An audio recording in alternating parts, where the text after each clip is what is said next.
It had to be in a hall and catered, which meant, of course, an orchestra and dancing, because you couldn't have 100 people, most of them strangers to each other, just wandering around until it was time to eat. And afterward you couldn't just send them home. Besides, what kind of wedding is it without dancing? And that meant a proper gown for the bride. Everybody will come all dressed up and you'll wear a tweed suit? So Edie went to New York because, as she explained it to Selma Rosencrantz, her best friend, there isn't a thing to be had in Boston, not one single solitary thing that is halfway decent. This, her father, at least, had difficulty in believing, especially after he got the bill. In the whole city of Boston she couldn't find a dress? You want her to look nice, don't you? Mrs. Chernow demanded fiercely. You got one child and she's getting married, a once-in-a-lifetime thing, and you want to scrimp on it? She'll get up to dance with the groom alone in the middle of the floor, everybody looking, and you want her to be wearing some old hand-me-down? They'll dance? He can dance?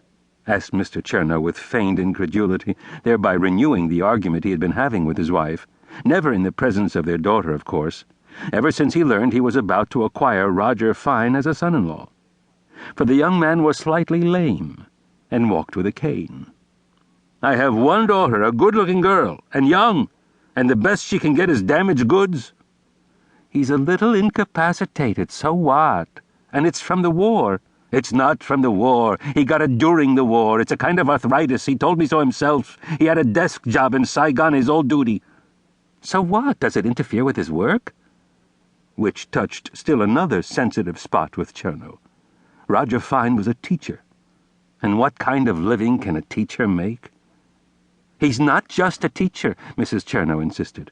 He's a professor of English in a college. Assistant professor. So assistant professor, what do you expect?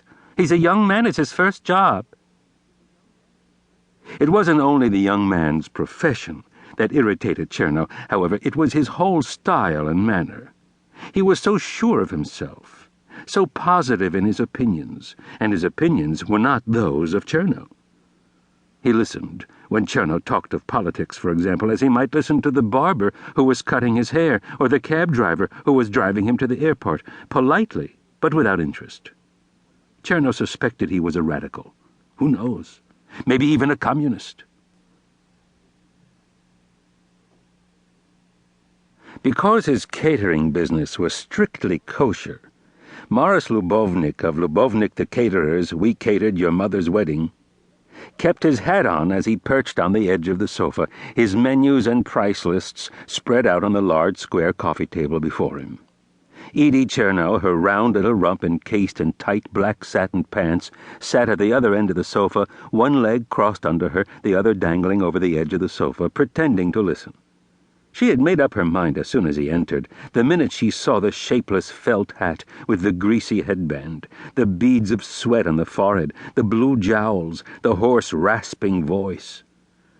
Lubovnik glanced down at the floor as he talked, or at his papers on the table, careful never to look directly at her, lest he appear to be staring at the skin-tight pants, or at her breasts, clearly outlined under her low-cut white nylon blouse.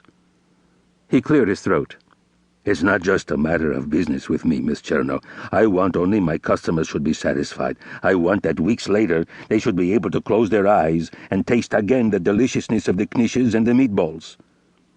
He closed his eyes and smacked his lips.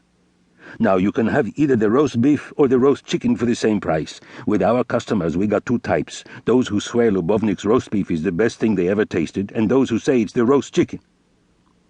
He smiled broadly, to indicate it was his little joke. Now here...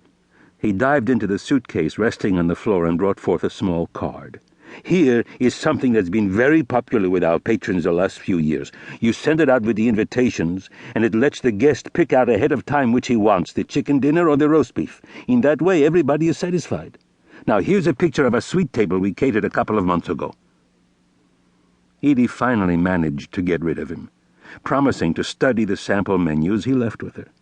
But even as she edged him to the door, he stopped several times to search in his briefcase for photographs, letters from satisfied customers. That reminds me, only last week...